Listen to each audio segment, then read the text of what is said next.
നമസ്കാരം, ഭാരത് ലൈവിലേക്ക് സ്വാഗതം. നമസ്കാരം ശ്രീലപിള്ള. ശരിക്കും ഈ അമ്മയിലെ തർക്കങ്ങൾ അത് ഭരണസമിതി ശ്വേതാമേനോടക്കം രാജിവെച്ച് ഒഴിഞ്ഞെങ്കിലും തർക്കങ്ങൾക്കൊരു പഞ്ഞവുമില്ല. അവർ ഭരണസമിതിയിലെ എല്ലാ അംഗങ്ങളും വാ മൂടിക്കെട്ടി മിണ്ടാതിരിക്കുന്നു. കാരണം അവരെല്ലാം ഓരോ കുരുക്കിൽപ്പെട്ട് കിടക്കുകയാണ്. സാമ്പത്തിക ക്രമക്കേട് അല്ലെങ്കിൽ മറ്റ് വകവിട്ട ചില വാക്കലുകൾ അങ്ങനെ. പക്ഷേ രണ്ട് നടിമാർ അൻസിബയും ലക്ഷ്മിപ്രിയയും ഇവർ രണ്ടും തമ്മിൽ കൊമ്പ് കോർത്തേണ്ടിയിരിക്കുന്നത് ദിവസവും ഇവർ ഈ യൂട്യൂബിൽ കൂടി ചെളിവാരി എറിയുകയാണ്. ചില ചാനലുകളും അല്ലെങ്കിൽ സിനിമാ മേഖലയിലെ ചില ചാനലുകൾ ഇവരെ പ്രോത്സാഹിപ്പിക്കുന്നുണ്ട്. മാക്സിമം അടികൂടെ തീ കയറ്റിട്ട് കൊടുക്കുന്നുണ്ട് ബിരിയാണി ചെമ്പ് വേകാനായിട്ട്. ഒപ്പം ഒരു മിഥിലാജ് അബ്ദുൾ എന്നൊക്കെ അൻസിബയുടെ സുഹൃത്ത്, ഒരു ചാനൽ പ്രൊഡ്യൂസർ എന്തൊക്കെയാണ്, അദ്ദേഹത്തിൻ്റെ പേര് കേൾക്കുന്നുണ്ട്. അദ്ദേഹത്തിൻ്റെ പേര് പറഞ്ഞിട്ട് അടിയുണ്ടാക്കുന്നു. വളരെ ചീപ്പായിട്ടുള്ള, അതായത് ഭാഗ്യലക്ഷ്മി വരെ ഇതിൽ ഇടപെടുന്നു. എന്താ പ്രശ്നം നിങ്ങൾക്ക് എന്താ പ്രശ്നം എന്നൊക്കെ പറഞ്ഞിട്ട് ആർക്കും പ്രശ്നമില്ല എന്നൊക്കെ പറയുന്നു. അപ്പോൾ ഇതൊരു എങ്ങനെ ഈ മലയാള സിനിമയെ കൊണ്ടുപോവുകയാണോ അതോ മലയാള സിനിമയിലേക്ക് കയറി വന്ന കുറേ ഈ രണ്ടാം കിട താരങ്ങൾ, ഈ താരങ്ങൾ വലിയ സൂപ്പർ താരങ്ങളൊന്നുമല്ല, താരങ്ങൾ. അപ്പൊ ഇവര് തമ്മിലുള്ള ഈ തർക്കങ്ങൾ മൊത്തത്തിലൊരു നാറ്റകേസായി മാറി. തീർച്ചയായും ഇതിപ്പോ ഇതിന്റെ തുടക്കം, ഞാൻ സിനിമാ രംഗത്തെ വീക്ഷിക്കുന്ന ഒരാളാണ്. സിനിമയൊക്കെ എനിക്ക് ഇഷ്ടമുള്ള ഒരാളാണ്. സിനിമാ രംഗത്തെ വീക്ഷിക്കുന്ന ഒരാളാണ്. സിനിമയിലെ ചില ട്രെൻഡുകളൊക്കെ ശ്രദ്ധിക്കുന്ന ഒരാളാണ്. ഇവിടെ ഇപ്പോൾ ഈ ലേറ്റസ്റ്റ് സെനാറിയോയിൽ ഇപ്പോൾ നടന്നുകൊണ്ടിരിക്കുന്നത് ലക്ഷ്മിപ്രിയയെ ചെളിവാരി എറിയാനുള്ള നീക്കങ്ങളാണ്. അതിൻ്റെ പിന്നിൽ അൻസിബയ്ക്ക് പിന്നിൽ ഇടതുപക്ഷക്കാരായ കുറേ ആൾക്കാർ, ഒപ്പം ചില പ്രത്യേക മതവിഭാഗത്തിൽപ്പെട്ടവർ, അതുപോലെ തന്നെ സിനിമയിൽ നിന്നുള്ള ചിലർ എല്ലാം ചേർന്ന് ഒന്നിച്ച് നിൽക്കുന്ന കാഴ്ചയാണ് അൻസിബയ്ക്ക് പിന്നിൽ നമ്മൾ കാണുന്നത്, ലക്ഷ്മിപ്രിയയെ ആക്രമിക്കാൻ വേണ്ടി. ഇവിടെ തുടക്കം എവിടെയായിരുന്നു എന്നുള്ളതാണ് നമ്മൾ ആലോചിക്കേണ്ടത്. യഥാർത്ഥത്തിൽ ലക്ഷ്മിപ്രിയ ഒരു സനാതനധർമ്മ വിശ്വാസിയാണ് എന്നുള്ളത് കൊണ്ട്, അല്ലെങ്കിൽ സംഖ്യയായി ചിത്രീകരിക്കപ്പെടുന്നത് കൊണ്ട് തന്നെ അവരെ ആക്രമിക്കുന്നതിന് അക്കം കൂട്ടും എന്നുള്ള കാര്യത്തിൽ സംശയമൊന്നുമില്ല. ഇവിടെ അൻസിബ ആദ്യഘട്ടത്തിൽ ഇത് തുടക്കം വരുന്നത് ഒരു വാർത്ത വരുന്നു. വെണ്ണല ശ്രീകൃഷ്ണസ്വാമി ക്ഷേത്രവുമായി ബന്ധപ്പെട്ട് ആ ക്ഷേത്രത്തിൽ അവിടെ നിന്നുള്ള പണം ഈ അമ്മയിലെ ഒരു പരിപാടിക്ക് കിട്ടുന്നു എന്ന് പറഞ്ഞാണ് ആദ്യം പ്രശ്നമുണ്ടാകുന്നത്. 75 ലക്ഷം രൂപ കിട്ടുന്നു എന്നുള്ളതിനെ സംബന്ധിച്ചാണ് ആദ്യം തർക്കമുണ്ടാകുന്നത്. ഈ തർക്കം പുറത്തു വന്ന ഉടൻ തന്നെ തനിക്കെതിരെ ഒരു നടി പോലീസിൽ പരാതി കൊടുത്തു എന്ന് പറഞ്ഞുകൊണ്ട്, അത് തികച്ചും വ്യക്തിപരമായ പരാതിയായിരുന്നു എന്നുള്ളത് കൊണ്ടും അമ്മയിൽ അത്തരം വിഷയങ്ങൾ ചർച്ച ചെയ്യേണ്ട എന്നുള്ളതുകൊണ്ടും. കാരണം അൻസിബയും ലക്ഷ്മിപ്രിയയും വളരെ അടുത്ത സുഹൃത്തുക്കളായിരുന്നു. അൻസിബ ലക്ഷ്മിപ്രിയയ്ക്ക് ഒരു മെസ്സേജ് അയക്കുന്നു. ആ മെസ്സേജിൽ ചില തെറ്റിദ്ധാരണ ഉണ്ടാകുമ്പോൾ ആ തെറ്റിദ്ധാരണ ക്ലിയർ ചെയ്യണമെന്ന് ആവശ്യപ്പെട്ടുകൊണ്ടാണ് ലക്ഷ്മി പോലീസിലേക്ക് പോകുന്നത്. പോലീസ് ഈ വിഷയത്തിൽ എടുത്ത നിലപാട്, പോലീസ് രണ്ടുപേരെയും വിളിച്ച് സംസാരിച്ചു. അതൊരു സെറ്റിൽമെൻറ്റ് എന്ന രീതിയിലേക്ക് സംസാരിച്ചു പോയ ഒരു വിഷയം വീണ്ടും മറ്റൊരു സംഭവം ഉണ്ടാകുമ്പോൾ വ്യക്തിപരമായ വിഷയം ആദ്യം ഉന്നയിച്ചത് അൻസിബയാണ്. എന്നാൽ ഇപ്പോൾ അൻസിബ വലിയ മാന്യയും ലക്ഷ്മിപ്രിയ മോശക്കാരിയുമാക്കിയാണ് ഇപ്പോൾ ചിത്രീകരിക്കപ്പെടുന്നത്. ഇതിൻ്റെ തുടക്കം ആലോചിച്ചാൽ അവിടെ നിന്ന് നമ്മൾ പറയണം. കാരണം ലക്ഷ്മിപ്രിയയുടെ ഭാഗം പറയാൻ ഒരാളും വരില്ല എന്ന് നമുക്ക് ഉറപ്പുണ്ട്. കാരണം ഒന്ന്, ലക്ഷ്മിപ്രിയ കുറച്ചുകൂടി ഔട്ട് സ്പോക്കൺ ആണ്. അൻസിബ വളരെ ഭംഗിയായി നല്ല മോഡുലേഷനിൽ സംസാരിച്ച് പുരുഷന്മാരുടെ ഒരു താല്പര്യത്തിനനുസരിച്ച്, അല്ലെങ്കിൽ നമുക്ക് സ്ത്രീകൾക്ക് പോലും കേട്ടാൽ അയ്യോ ഇത്രയും ക്ലിയറായി സംസാരിക്കുന്ന കുട്ടിയാണോ ഇതെന്ന് തോന്നുന്ന രീതിയിൽ വളരെ നന്നായി സംസാരിച്ച് വെക്കുന്ന ഒരാളാണ്. അതുകൊണ്ട് തന്നെയാണ് ഈ ലക്ഷ്മിപ്രിയ ഒരുപക്ഷെ കുറച്ചുകൂടി ഇമോഷണൽ ആവുന്നതുകൊണ്ട് ലക്ഷ്മിപ്രിയ പറയുന്ന കാര്യങ്ങൾ മാത്രമേ സമൂഹത്തിൽ ചർച്ച ചെയ്യുള്ളൂ. ഒന്ന്. രണ്ട്, ലക്ഷ്മിപ്രിയ സംഖ്യ ആയതുകൊണ്ട് തന്നെ ഇപ്പോൾ ഒരു കാരണവും ഇല്ലാതെ വേട്ടയാടപ്പെട്ട ഒരാളാണ് ഞാൻ. ഇത്തരം കാരണങ്ങളൊന്നുമില്ലാതെ, അതായത് ഞാൻ ആരുടെയെങ്കിലും വ്യക്തിപരമായ വിഷയത്തിൽ ഇടപെടുകയോ ആരോടെങ്കിലും കൂടുതൽ സംസാരിക്കുകയോ ആരോടെങ്കിലും ഏതെങ്കിലും തരത്തിൽ അക്രമം നടത്തുകയോ ഒന്നുമില്ലാഞ്ഞിട്ടും പത്രപ്രവർത്തക യൂണിയനിൽ ഏറ്റവും കൂടുതൽ വേട്ടയാടപ്പെട്ട ഒരാളാണ് ഞാൻ. അത് എൻ്റെ സംഖ്യ ലേബൽ കൊണ്ട് തന്നെയാണ്. അത് 100% എനിക്കറിയാം. ഈ എന്നെ ആക്രമിച്ച് കഴിഞ്ഞിട്ടും ഇത്രയും നാളായിട്ടും ഈ വിഷയങ്ങളുമായി ബന്ധപ്പെട്ട ഒരു വിഷയങ്ങളും ഞാൻ പുറത്തു പറഞ്ഞിട്ടില്ല എന്നുള്ളതാണ് ഏറ്റവും പ്രധാനപ്പെട്ട കാര്യം. ഇന്ന് വരെ ഞാൻ അതിനെ സംബന്ധിച്ച് ഒരു വിശദീകരണത്തിനോ അതിനെ സംബന്ധിച്ച് എന്തെങ്കിലും പറയാനോ നിയമപരമായ വഴി തേടുക എന്നുള്ളതിന് അപ്പുറത്തേക്ക് ഒന്നിനും പോയിട്ടില്ല. പക്ഷെ അപ്പോഴും എന്നെ നിരന്തരം മറ്റു പല വിഷയങ്ങളും പറഞ്ഞുകൊണ്ടും എൻ്റെ വ്യക്തിപരമായ വിഷയങ്ങളിലും എൻ്റെ വിവാഹം മുടക്കാൻ ശ്രമിച്ച ആൾക്കാർ പോലും ഉണ്ട് എന്നുള്ളതാണ് ഏറ്റവും പ്രധാനപ്പെട്ട കാര്യം. എല്ലാ മേഖലയിലും ഇതുണ്ട്. അതായത് സംഖ്യ ആയിപ്പോയാൽ സംഖ്യകളെല്ലാം സംഖ്യകൾ ഒന്നിനും കൊള്ളാത്തവരാണ്. അല്ലെങ്കിൽ അവർക്ക് കുടുംബം പാടില്ല, അവര് മറ്റൊന്നും ചെയ്യാൻ പാടില്ല, സമൂഹത്തിൽ വിസിബിലിറ്റി പാടില്ല, ജോലി ചെയ്യാൻ പാടില്ല. അപ്പോൾ അങ്ങനെ സംഖ്യ എന്ന ഇമേജ് ഉണ്ടെങ്കിൽ അവരെ അങ്ങ് ഇല്ലാതാക്കുക എന്നുള്ള ഒരു നയം മാത്രമാണ് കേരളത്തിലുള്ളത് എന്ന് വ്യക്തമായി മനസ്സിലാക്കാൻ സാധിക്കുന്നു. അൻസിബ ക്ഷേത്രവുമായി ബന്ധപ്പെട്ട ഒരു വിഷയം ആ ക്ഷേത്രത്തിൽ നടക്കുന്ന ക്ഷേത്രത്തിൻ്റെ നിന്ന് പണം ചാരിറ്റി ഓർഗനൈസേഷനിലേക്ക്, അമ്മയുടെ ചാരിറ്റി ഓർഗനൈസേഷൻ അവിടേക്ക് വന്നു എന്ന വിഷയം പറയുമ്പോൾ എന്തിനാണ് സ്പോൺസർഷിപ്പായി വന്ന കാര്യത്തിൽ എന്തിനാണ് അൻസിബ ആദ്യം ഈ പരാതിയെക്കുറിച്ച് പറയുന്നത്? ഈ പരാതിയുമായി ബന്ധപ്പെട്ട് ഞാൻ ഒരു ഫോട്ടോയുടെ കാര്യം ചോദിച്ചു. അതിനുശേഷമാണ് ഈ പറയപ്പെടുന്ന അൻസിബ പറഞ്ഞ ശേഷമാണ് ആ നടി ഞാനാണെന്ന് പറഞ്ഞുകൊണ്ട് ലക്ഷ്മിപ്രിയ രംഗത്ത് വരുന്നത്. അതോടുകൂടിയാണ് ഇവർ തമ്മിലുള്ള തർക്കമായി ഇത് മാറുന്നത്. ഒരുപക്ഷെ സ്ത്രീകൾ മാത്രമുള്ള തർക്കമായോ അല്ലെങ്കിൽ സംഘി മറ്റുള്ളവരെ ആക്രമിക്കുന്നത് തർക്കമായോ ഒക്കെ മാറ്റാൻ ഇവർക്കിത് സാധിച്ചിട്ടുണ്ട്. ഇപ്പോൾ തന്നെ നോക്കൂ, അൻസിബ മദ്യപിച്ചു കണ്ടുവെന്നും അൻസിബയുടെ മുറിയിൽ മറ്റൊരാൾ വന്നുവെന്നും ഒക്കെ ലക്ഷ്മി പറയാനുണ്ടായ സാഹചര്യം നമ്മൾ കണ്ടിട്ടുണ്ട്.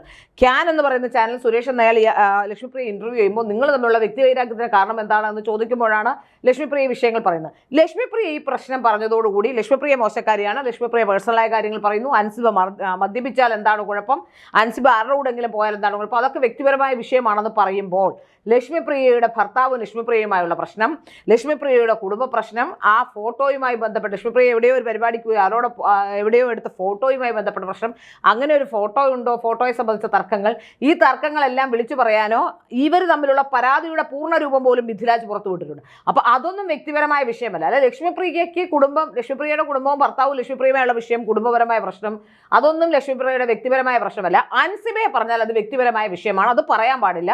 അൻസിബയ്ക്കെതിരെ വ്യാജ ആരോപണം ഉന്നയിക്കുന്നതാണെന്നൊക്കെയാണ്. ഏതായാലും അത്തരം ഒരു വ്യാജ ആരോപണം എന്തായാലും ഒന്നുമില്ലെങ്കിൽ അത്തരം ഒരു വ്യാജ ആരോപണം ലക്ഷ്മിപ്രിയ പറയില്ല എന്നുള്ള ബോധ്യം ജനങ്ങൾക്കുണ്ട്. കാരണം ലക്ഷ്മിപ്രിയ അതിന്റെ വിഷ്വൽസ് ഉണ്ട് എന്ന് പറയുന്നുണ്ട്. സിനിമാ സെറ്റിൽ ഉണ്ടായിരുന്ന പലരെക്കുറിച്ചും പറയുന്നുണ്ട്, ആ ഹോട്ടലുകളുടെ പേര് പറയുന്നുണ്ട്. ഏതായാലും അങ്ങനെയൊക്കെ പറയുന്നുണ്ടെങ്കിൽ അത് കള്ളമല്ല എന്ന് 100% നമുക്ക് വിശ്വസിക്കാം. പിന്നെ അത് ലക്ഷ്മിപ്രിയയെ സംബന്ധിച്ചിടത്തോളം പറയുകയാണെങ്കിൽ അത് ഒരു പക്ഷേ അൻസിബയുടെ വ്യക്തിപരമായ പ്രശ്നമാണ്. ആ വ്യക്തിപരമായ പ്രശ്നത്തിൽ അത്തരം വിഷയങ്ങൾ ഉന്നയിക്കരുത്. നമ്മളൊരു ആശയം പറയുമ്പോൾ വ്യക്തിപരമായ വിഷയങ്ങൾ ഉന്നയിക്കരുത് എന്ന കാര്യത്തിൽ എനിക്കും എതിർപ്പൊന്നുമില്ല. പക്ഷേ ഈ വ്യക്തിപരമായ പ്രശ്നം ആദ്യം ഉന്നയിച്ചത് അൻസിബയാണ് എന്നുള്ളത് കൊണ്ട് തന്നെ അൻസിബയ്ക്ക് ഇതിന്റെ ആനുകൂല്യം പറ്റാനുള്ള ഒരു യോഗ്യതയും ഇല്ല എന്നുള്ളതാണ് എൻ്റെ ഒരു ടേക്ക് ഈ വിഷയത്തിൽ. അതായത് അല്ലെങ്കിൽ ആരോപണം ഈ ലക്ഷ്മിപ്രിയയുടെ കുടുംബം സംബന്ധിച്ച് ലക്ഷ്മിയുടെ ഭർത്താവ് മെസ്സേജ് അയച്ചതും അത്തരം കാര്യങ്ങൾ അൻസിബ പറഞ്ഞിട്ടില്ലേ? അതാണ് ചോദിക്കുന്നത്. ലക്ഷ്മിപ്രിയയും അൻസിബയും തമ്മിലുള്ള പ്രശ്നത്തിൽ ആദ്യം വ്യക്തിപരമായ വിഷയം ഉന്നയിച്ച അൻസിബയാണ്, അതിൽ യാതൊരു സംശയവുമില്ല. അതിനുശേഷം ലക്ഷ്മിപ്രിയ മദ്യപിച്ചു എന്നും കൂത്താടിയെന്നും ബാറിന്റെ ഉദ്ഘാടനത്തിൽ എന്നും പറഞ്ഞുകൊണ്ട് യൂട്യൂബർമാർ പലരും വീഡിയോ ചെയ്തതോടുകൂടിയാണ് ലക്ഷ്മിപ്രിയ പിന്നീട് അക്രമത്തിലേക്ക് അല്ലെങ്കിൽ ലക്ഷ്മിപ്രിയ മദ്യം ഉപയോഗിച്ചതുമായി ബന്ധപ്പെട്ട കാര്യത്തിലേക്കും ഒക്കെ കടക്കുന്നത്. മദ്യം ഉപയോഗിക്കാത്ത ഇടതുപക്ഷക്കാരൊന്നും ഇല്ലെന്ന് 99% അങ്ങനെയൊക്കെ തന്നെയാണ്. അതുകൊണ്ട് നമ്മൾ അതിനകത്ത് വലിയ ഇതൊന്നും ചെയ്യേണ്ട. അവരെ സംബന്ധിച്ചിടത്തോളം അവരുടെ പുരോഗമനം എന്നത് ഇടതുപക്ഷത്തിന്റെ പുരോഗമനം, അത് സിനിമയിലായാലും വഴി കൂടെ നടക്കുന്നവരായാലും പത്രപ്രവർത്തന രംഗത്തുള്ളവരാണെങ്കിലും അവരുടെ പുരോഗമനം എന്നൊക്കെ പറയുന്നത് 4 തെറി പറയുന്നതും കുറച്ച് വെള്ളം അടിക്കുന്നതും, സ്ത്രീകളാണെങ്കിൽ പുരുഷന്മാരോടൊപ്പം അല്പവസ്ത്രധാരണികളായി തോളത്ത് കൈവച്ച് വർത്താനം പറയുന്നതും അല്പവസ്ത്രധാരണികളായി നടക്കുന്നതൊക്കെയാണ് അവരുടെ പുരോഗമനം എന്നാണ് പറയുന്നത്. ഇടതുപക്ഷത്തിന്റെ പുരോഗമനം അങ്ങനെയാണ്. അതുകൊണ്ട് അവരുടെ സത്യത്തിൽ ലക്ഷ്മിപ്രിയ ആ പുരോഗമനത്തെ ചോദ്യം ചെയ്യുന്നത് അത് ഇടതുപക്ഷത്തിന്റെ അവരുടെ സോക്കോൾഡ് പുരോഗമനം അതാണ്. അപ്പോൾ ആ പുരോഗമനമല്ല മറ്റ് സ്ത്രീകൾക്കുള്ള. എന്നെ സംബന്ധിച്ചിടത്തോളം ആ പുരോഗമനമല്ല.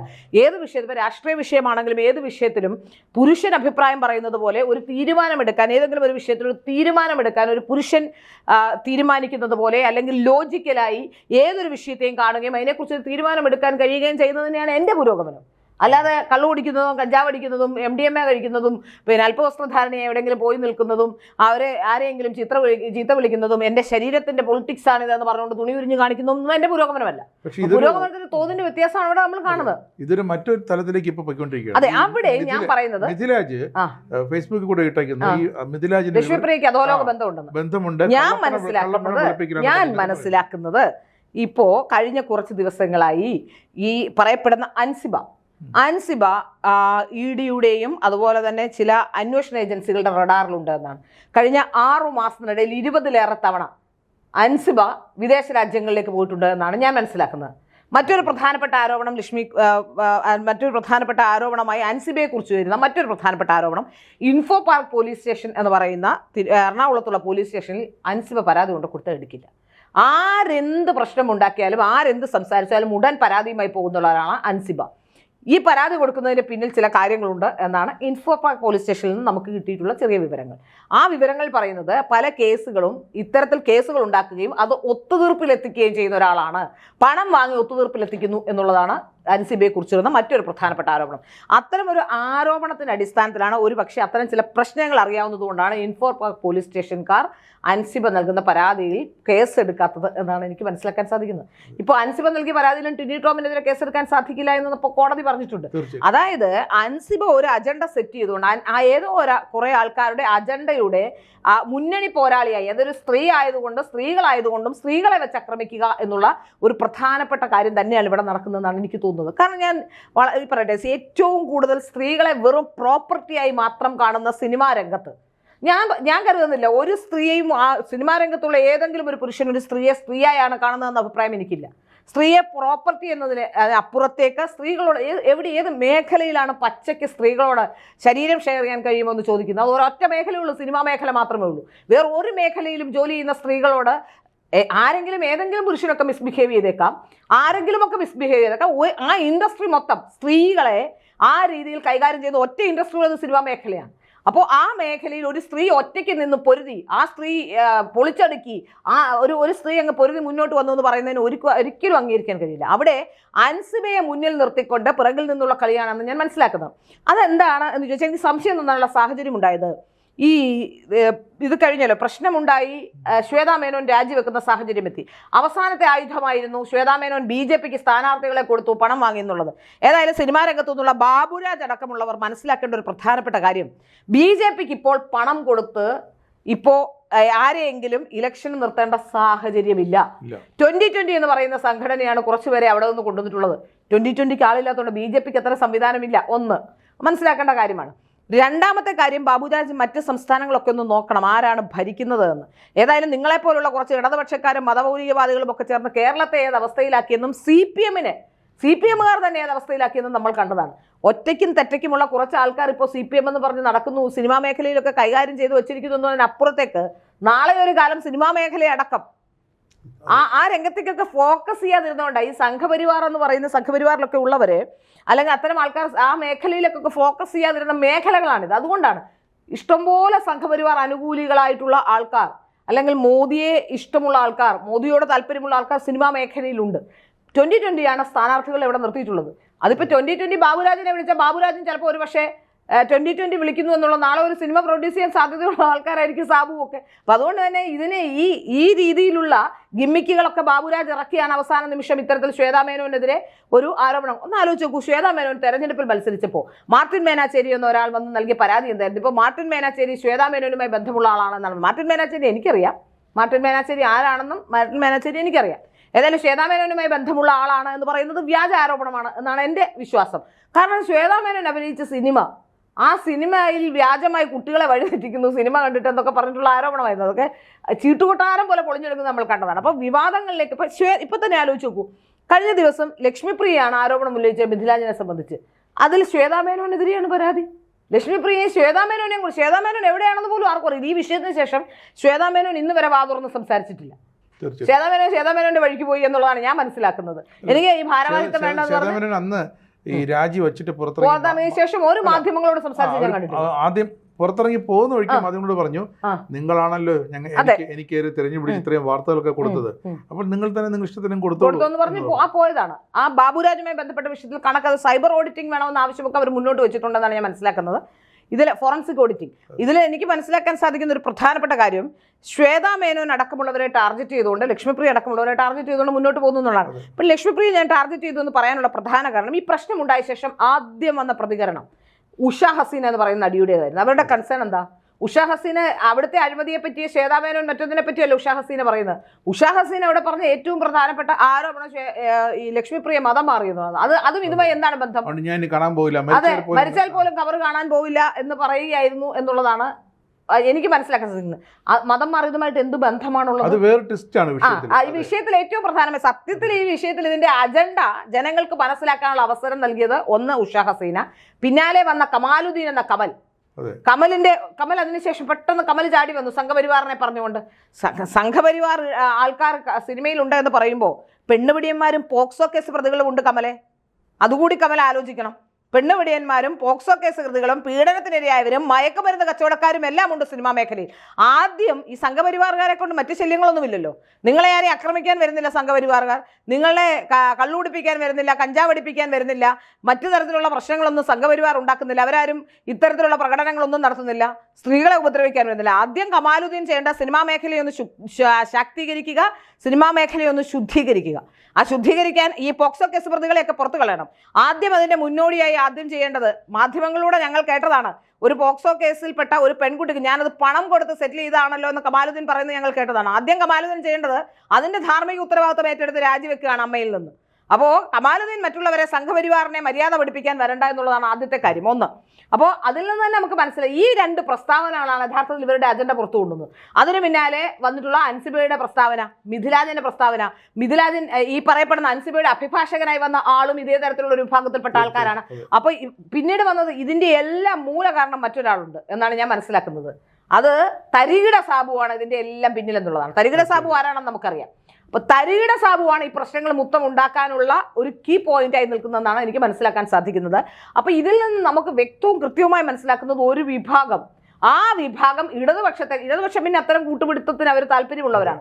ആ വിഭാഗം ഇടതുപക്ഷത്തെ കൂട്ടുപിടിച്ചുകൊണ്ട് നടത്തുന്ന ശ്രമമാണ്. ഇപ്പോൾ ഞാൻ ചോദിക്കട്ടെ, ഈ പ്രശ്നം ഉണ്ടായപ്പോൾ ഭാഗ്യലക്ഷ്മി ആരായിരുന്നു? സത്യത്തിൽ ഭാഗ്യലക്ഷ്മിയും ഞാനുമായി ഒരു ഡിസ്കഷനിൽ ഇരുന്നിട്ടുണ്ട്, കൈരളി ടിവിയുടെ ഒരു ഡിസ്കഷൻ. സത്യം പറഞ്ഞാൽ എനിക്ക് ആ സ്ത്രീയോട് എൻ്റെ ജീവിതത്തിൽ ഞാൻ അവരുടെ ആത്മകഥയൊക്കെ വായിച്ച് വളരെ പ്രതിസന്ധി നിറഞ്ഞൊരു കാലഘട്ടത്തിലൂടെ കടന്നു വന്നൊരു സ്ത്രീയാണല്ലോ എന്ന് കരുതി എനിക്ക് സത്യം പറഞ്ഞാൽ ഭാഗ്യലക്ഷ്മിയോടൊരു സ്നേഹമൊക്കെ ഉണ്ടായിരുന്നു. കാരണം ഒരു സ്ത്രീ അത്രയും കനൽ വഴികൾ താണ്ടി വന്ന ഒരാളാണല്ലോ എന്ന രീതിയിൽ ഞാൻ അവരുടെ ആത്മകഥ ഇപ്പോഴും എൻ്റെ കയ്യിലുണ്ട്. ആത്മകഥ ഞാൻ അവരുടെ ആത്മകഥ പണം കൊടുത്ത് വായിച്ച ഒരാളാണ്, വെറുതെ ആരെങ്കിലും വായിച്ച ആളല്ല.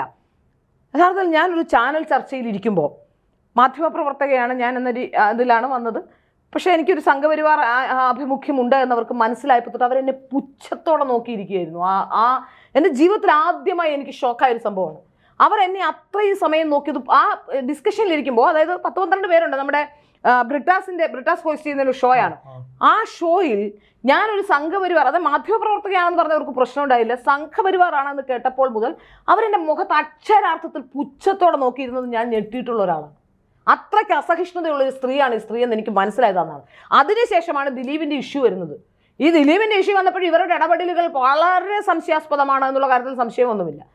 ചില കാര്യങ്ങൾ അവർ ഇടപെടുന്ന രീതിയെല്ലാം നമുക്ക് കാണുമ്പോൾ അവരുടെ ഇടപെടലിനെ സംബന്ധിച്ച് ഇപ്പോൾ തന്നെ അൻസിബയെ പൊക്കി പറഞ്ഞുകൊണ്ട് അൻസിബ കള്ളു കുടിച്ചാൽ എന്താ, അൻസിബ കള്ളു കുടിച്ചാലും പെണ്ണ് പിടിച്ചാലും ആണ് പിടിച്ചാലും ഒന്നും ആർക്കും ഇവിടെ ഒരു പ്രശ്നവുമില്ല. പക്ഷേ ഈ വിഷയത്തിൽ എന്തുകൊണ്ടാണ് വൈരാഗ്യം ഉണ്ടാകാനിടയായ സാഹചര്യം എന്ന് വിശദീകരിക്കുമ്പോഴാണ് ലക്ഷ്മി ഇതൊക്കെ പറഞ്ഞിട്ടുള്ളത്. അതിൽ നിന്ന് എനിക്ക് മനസ്സിലാക്കാൻ ഞാനിപ്പോൾ സത്യത്തിൽ ഞാൻ ഈ വിഷയത്തിൽ ആദ്യം ഇടപെട്ട ഒരാളല്ല. സംഘപരിവാർ അനുകൂലിയായിരുന്നിട്ടു കൂടി ലക്ഷ്മിപ്രിയ ആദ്യം ഈ ലക്ഷ്മിപ്രിയയുടെ പ്രശ്നങ്ങൾ ഉണ്ടാകുമ്പോൾ ലക്ഷ്മിപ്രിയ എന്താണ് പറയുന്നത്, എന്താണ് സംഭവിക്കുന്നത്, അതിൻ്റെ ഒരു ഗതികൾ എങ്ങനെയാണെന്ന് നോക്കിയ ശേഷം സംസാരിക്കാമെന്ന് വിചാരിച്ച ഒരാളായിരുന്നു. ഈ അമ്മയിൽ നിന്ന് ശ്വേതാമേനോൻ രാജിവെച്ച് പോരുന്നിടം വരെ ഈ വിഷയത്തിൽ ഏതെങ്കിലും ഒരു അഭിപ്രായം പറയാനോ, ഈ സിനിമയുമായി ബന്ധപ്പെട്ട വിഷയങ്ങൾ ഇതിൻ്റെ അജണ്ട എന്താണെന്ന് മനസ്സിലാക്കാത്തത് കൊണ്ട് ഈ വിഷയത്തിൽ നമ്മളൊരു അഭിപ്രായം പറഞ്ഞിട്ടില്ല, ഭാരതിലെ ഒരു വാർത്ത ചെയ്തിട്ടില്ല. പക്ഷേ ഈ ശ്വേതാമേനോൻ രാജിവെച്ച് കഴിഞ്ഞ് ലക്ഷ്മിപ്രിയ ഒരു പോസ്റ്റ് ഇടുന്നു, എൻ്റെ ഡെഡ് ബോഡി കാണാൻ അമ്മയിൽ നിന്ന് ആരും വരണ്ട, മുസ്ലിങ്ങൾ വരണ്ടെന്നല്ല ലക്ഷ്മി പറഞ്ഞു, ഹിന്ദു വരണ്ടെന്നല്ല, CPM-കാർ വരണ്ടെന്നല്ല, അമ്മയിലെ അംഗങ്ങൾ വരണ്ട, എനിക്ക് റീത്ത് വേണ്ട എന്ന് അങ്ങനെയുള്ള കാര്യങ്ങളാണ് പറഞ്ഞിട്ടുള്ളത്. ഉടൻ തന്നെ ഉഷാ ഹസീന വരുന്നു, അത് അവർ മതം മാറിയതാണ്, അവർ അച്ഛനെയും അമ്മയും തള്ളിപ്പറഞ്ഞതാണ്, അവർ മതം മാറിയതാണ്. സത്യത്തിൽ എനിക്ക് തോന്നുന്നത് ഈ ലക്ഷ്മി ഒരു പക്ഷേ സബീനയാണെന്ന് ഓർക്കുന്നത് പോലും ആ സമയത്തായിരിക്കും എന്നാണ് എനിക്ക് തോന്നുന്നത്. ലക്ഷ്മി വേറൊരു ജീവിതചര്യയിൽ ജീവിക്കുന്ന ഒരാളാണ്. അപ്പോൾ ഇവിടെ ആർക്കും മാധവിക്കുട്ടിയെ കൊണ്ട് മതം മാറ്റിയില്ലേ? ഇവിടെ ആരെങ്കിലും ഹിന്ദുക്കൾ ചെന്നിട്ട് മാധവിക്കുട്ടിയുടെ മരണം കാണാൻ ചെല്ലില്ല എന്ന് പറഞ്ഞോ? മാധവിക്കുട്ടിയുടെ മക്കൾ പോലും പറഞ്ഞിട്ടില്ല. അപ്പോൾ ഒരാളുടെ സ്വാതന്ത്ര്യമാണ് ഏത് മതത്തിൽ വിശ്വസിക്കണം, ഏത് രാഷ്ട്രത്തിൽ വിശ്വസിക്കണം എന്നൊക്കെ ഉള്ളത് അവരുടെ വിശ്വാസവും സ്വാതന്ത്ര്യവും ഒക്കെയാണ്. ആ സ്വാതന്ത്ര്യവും വിശ്വാസവും നിങ്ങളെ വ്രണപ്പെടുത്തുന്നില്ലെങ്കിൽ, അതുകൊണ്ട് നിങ്ങൾക്കൊരു പ്രശ്നം ഉണ്ടാകുന്നില്ലെങ്കിൽ എന്തിനാണെന്ന് ജാതി മതമൊക്കെ പറയുന്നത്? അതിൻ്റെ കാര്യമുണ്ടോ? അപ്പോൾ ഞാൻ മനസ്സിലാക്കുന്നത് ഇത് വളരെ ആസൂത്രിതമായ ഒരു ശ്രമമാണ്. സിനിമാ മേഖലയിൽ മട്ടാഞ്ചേരി മാഫിയ അടക്കമുള്ളവരുടെ പ്രസക്തി നഷ്ടപ്പെട്ടു എന്ന തോന്നലിൽ നിന്നാണ്. അദാനിയുടെ കയ്യിൽ നിന്ന് എനിക്ക് തോന്നുന്നു അദാനിയുടെ ചാരിറ്റി ഫണ്ടിൽ നിന്ന് 15 കോടി രൂപയോളം അടുത്ത ദിവസങ്ങളിൽ അമ്മയിലേക്ക് കിട്ടാൻ വേണ്ടി, ഈ ശ്വേതാമേനോൻ എന്തൊക്കെ പറഞ്ഞാലും ഈ സിനിമയിൽ മോഹൻലാലും മമ്മൂട്ടിയൊക്കെ ഉണ്ടെങ്കിലും ശ്വേതാമേനോന്റെ ഒരു ആംഗിളും പ്രവർത്തന രീതിയും ഒരുപക്ഷെ ശ്വേതാമേനോന്റെ ഒരു ഇമേജും വ്യത്യസ്തമാണ്. അവർ നല്ല ഓർഗനൈസറാണ്. അവരെ സംബന്ധിച്ചിടത്തോളം അവർ മറ്റ് ഇവിടെ ജനിച്ചു വളർന്ന ഒരാളല്ല. അപ്പോൾ പുറത്ത് ജനിച്ച് വളർന്ന ഒരാളെന്ന രീതിയിൽ അവർക്കൊരു ഇമേജ് ഉണ്ട്, അവരുടേതായ ഒരു ഇമേജ് ഉണ്ട്. അവരുടെ ജോലി നോക്കിയാൽ അവർ ചിലപ്പോൾ ഒരു പക്ഷേ പരസ്യചിത്രങ്ങളിൽ അഭിനയിച്ചതൊക്കെ പ്രശ്നം ഉണ്ടായിരുന്നിരിക്കാം. പക്ഷെ ആ പരസ്യചിത്രത്തിൽ അഭിനയിക്കാൻ അന്ന് അവർ കാട്ടിയ ചങ്കൂറ്റം, അതുപോലെ തന്നെ അവരുടെ ഭർത്താവ് ഇതുപോലെ തന്നെ ഒരു നല്ല പേഴ്സണാലിറ്റിയാണ്. അപ്പോൾ അങ്ങനെയൊക്കെയുള്ള കാര്യങ്ങൾ വരുമ്പോൾ ഒരു പക്ഷേ അദാനിയുമൊക്കെ ഭാഷയുടെ പരിമിതികൾ അവർക്കില്ല, ഹിന്ദി ഇംഗ്ലീഷും ഒക്കെ അറിയാം. അപ്പോൾ അദാനിയൊക്കെ ആയിട്ട് സംസാരിക്കാനും കൃത്യമായ കാര്യങ്ങളിലേക്ക് ഈ ബാബുരാജൊക്കെ പോയാൽ എന്താ സംസാരിക്കുന്നത് നമുക്കറിയില്ല. ബാബുരാജ് 1ാം റാങ്കുകാരനൊക്കെയാണ് LLB എന്ന് പറയുന്നത്. പക്ഷേ അതൊന്നും നമ്മൾ കാണുന്നില്ല. ബാബുരാജിന്റെ ഗുണ്ടായിസമാണ് എല്ലായിടത്തും നമ്മൾ കാണുന്നത്. ബാബുരാജിനെ കുറിച്ച് ചർച്ച ചെയ്യുന്നതും പഴയ കൊലക്കേസ് പ്രതി എന്നുള്ളതിനപ്പുറത്തേക്ക് ബാബുരാജിനെ കുറിച്ചൊന്നും നമുക്കറിയില്ല. വിദ്യാഭ്യാസപരമായ റാങ്കൊക്കെ പിന്നെ ഇടതുപക്ഷത്തിന്റെ റാങ്കൊക്കെ നമുക്കറിയാം. ഒരു മാർഗില്ലാത്തവനെ PSC 1ാം റാങ്കുകാരനായി മാറുന്നതാവും. ഒരു മാർഗമായിട്ടാണ് അവർ ഡിഗ്രി പരീക്ഷയ്ക്ക് 1 മാർക്ക് കിട്ടിയ ആൾ PSC 1ാം റാങ്ക്. അപ്പോൾ ഈ ഇടതുപക്ഷത്തിന്റെ റാങ്കും ഇടതുപക്ഷത്തിന്റെ ബുദ്ധിജീവിത്തരവും ഇടതുപക്ഷത്തിന്റെ PhD ഒക്കെ നമ്മൾ കാണുന്നതാണ്. അപ്പോൾ അതുകൊണ്ട് തന്നെ വിദ്യാഭ്യാസവും വിവരമുള്ളവരാണെന്നൊക്കെ പറഞ്ഞുകൊണ്ട് ഈ PhD-കാരുടെ ഇംഗ്ലീഷ് നമ്മൾ കേട്ടതാണ്, പല PhD-കാരുടെയും. അപ്പോൾ അതുകൊണ്ട് തന്നെ നമുക്ക് ഇടതുപക്ഷത്തിന്റെ PhD-യെ സംബന്ധിച്ചും ഇടതുപക്ഷത്തിന്റെ റാങ്കിനെ സംബന്ധിച്ചും കേരള യൂണിവേഴ്സിറ്റിയുടെ റാങ്കുകൾ പണ്ട് നൽകിയതിനെ സംബന്ധിച്ചും ഒക്കെ വിയോജിപ്പ് എനിക്കുണ്ട്. കാരണം എന്താണെന്ന് വെച്ചാൽ കോളേജിൽ പഠിക്കുന്ന കാലത്ത് ഞാനിത് അനുഭവിച്ചിട്ടുണ്ട്. ഞാൻ എപ്പോഴും ആലോചിക്കുമായിരുന്നു, കോളേജിൽ ഒരു അക്ഷരം പഠിക്കാത്ത, ക്ലാസ്സിൽ കയറാത്ത, അക്ഷരം എഴുതാൻ അറിയാത്ത ആൾക്കാരൊക്കെ പലപ്പോഴും വലിയ മാർക്കുകൾ പാസ്സാകുമ്പോൾ ഞാൻ തന്നെ ഇനി വീട്ടിൽ പോയിരുന്ന് പഠിച്ചിട്ട് അന്ന് അത്രയും ചിന്തിക്കാനുള്ള ബുദ്ധിയെ നമുക്കൊക്കെ ഉള്ളൂ.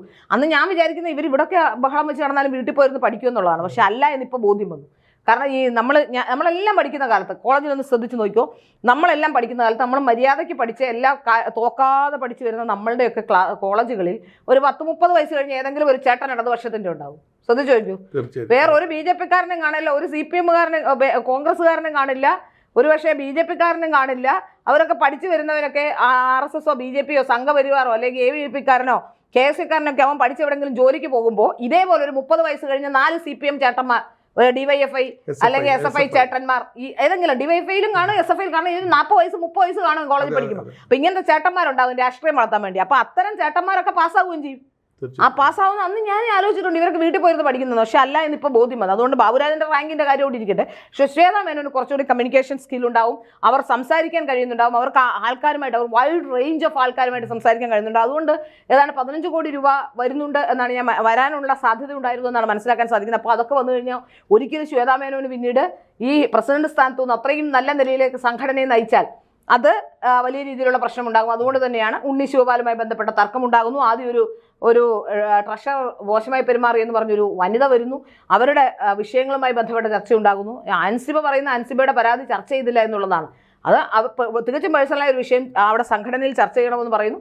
ഇതൊക്കെ നമ്മൾ കണ്ടുകൊണ്ടിരിക്കുന്ന ഒരു കാര്യമാണ്.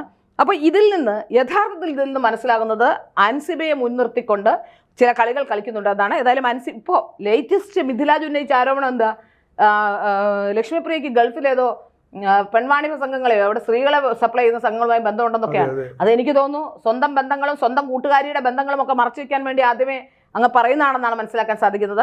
അന്വേഷണ ഏജൻസികളുടെ മുന്നിൽ ഞാൻ മനസ്സിലാക്കുന്നത് 20ഓളം വിദേശ യാത്രകൾ കഴിഞ്ഞ 6 മാസത്തിനുള്ളിൽ അൻസിബ ചെയ്തിട്ടുണ്ട് എന്നാണ്. അതുമായി ബന്ധപ്പെട്ട അന്വേഷണം നടക്കുന്നുണ്ട് എന്നാണ് മനസ്സിലാക്കുന്നത്. അത് പുറത്തു വരും മുമ്പ് സംഘപരിവാർ തന്നെ ഒരു ഇരയാക്കി മാറ്റി എന്ന് ചിത്രീകരിക്കാനുള്ള ശ്രമമാണ് ഈ ഇടതുപക്ഷക്കാരും അൻസിബയും ടീമുകളും എല്ലാം ചേർന്ന് ഇപ്പോൾ നടത്തിക്കൊണ്ടിരിക്കുന്നത്. ഏതായാലും ഇതിന്റെ യാഥാർത്ഥ്യം പുറത്തു വരും എന്നുള്ളതാണ് എനിക്ക് മനസ്സിലാക്കാൻ സാധിക്കുന്നത്. ഉടൻ തന്നെ ഇതുമായി ബന്ധപ്പെട്ട എല്ലാ വിഷയങ്ങളും പ്രേക്ഷകരുടെ മുന്നിലേക്ക് എത്തും എന്ന് തന്നെയാണ്. സിനിമാ മേഖലയിൽ ഇത് മാത്രമല്ല, സിനിമാ മേഖല ആദ്യം കമൽ ചെയ്യേണ്ടത് ഈ ഓപ്പറേഷൻ തൂഫാനൊക്കെ ഒന്ന് നടപ്പിലാക്കണം. ഓപ്പറേഷൻ തൂഫാൻ ഇപ്പോൾ രമേശ് ചെന്നിത്തല നടപ്പിലാക്കണം. സിനിമാ രംഗത്തേക്ക് എത്രമാത്രം ചെന്നു എന്നുള്ളതാണ് ഏറ്റവും പ്രധാനപ്പെട്ട കാര്യം. 99% തൂഫാൻ നടപ്പാക്കേണ്ടത് അവിടെയാണെന്ന കാര്യത്തിൽ യാതൊരു സംശയവുമില്ല. അതുകൊണ്ട് വളരെ പ്രധാനപ്പെട്ട നീക്കങ്ങൾ അമ്മയുമായി ബന്ധപ്പെട്ട് വരും ദിവസങ്ങൾ അൻസിബയുമായി ബന്ധപ്പെട്ട വിഷയങ്ങളൊക്കെ ഉണ്ടാകുമെന്ന കാര്യത്തിൽ സംശയമൊന്നുമില്ല.